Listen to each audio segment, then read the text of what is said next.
मैं तुम्हारा करूर खाक में मिला दूंगा रहमान, तुम कुछ भी नहीं कर सकोगे। मेरा अल्लाह पर भरोसा है।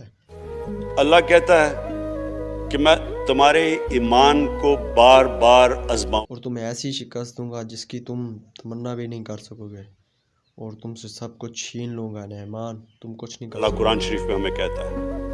वो क्यों कहता है? वो आपके ईमान को आजमाता है मजबूत करने के लिए। मैं जो बात कह देता हूँ मैं उससे वापस नहीं हटता और ना ही हटूंगा। सोना ले आऊंगा तुम्हारे पास। डिफॉल्ट होने जा रहा था। डिफॉल्ट को क्या कहते हैं? दिवालिया। पाकिस्तान दिवालिया होने जा रहा। तुम्हारे जैसे निकम्मे लोगों को तो मैं अपने एक हाथ से निचोड़ दूं और आंख से मसल दूं।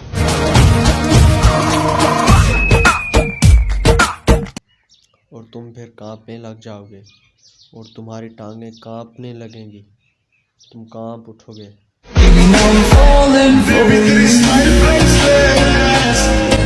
तुम देखना मैं तुम्हारे साथ क्या करूँगा, तुम कुछ भी नहीं कर पाओगे। देखो तो सही क्या होता कर दी। लगता है दुनिया भर के सारे प्रॉब्लम को किसी ने अपना ही पता बता दिया है। अरे भाग बच लो। तुम्हारे पीछे दौड़ेंगे और तुम उनके आगे दौड़ोगे और मैं तुम्हारे देखूंगा। अभी 5 मिनट बाकी है और एक आखिरी काम बाकी है। मजा नहीं आ रहा है। तुम्हें अब मज़ा भी आएगा और सब कुछ एक्सपेंस भी होगा, देखना।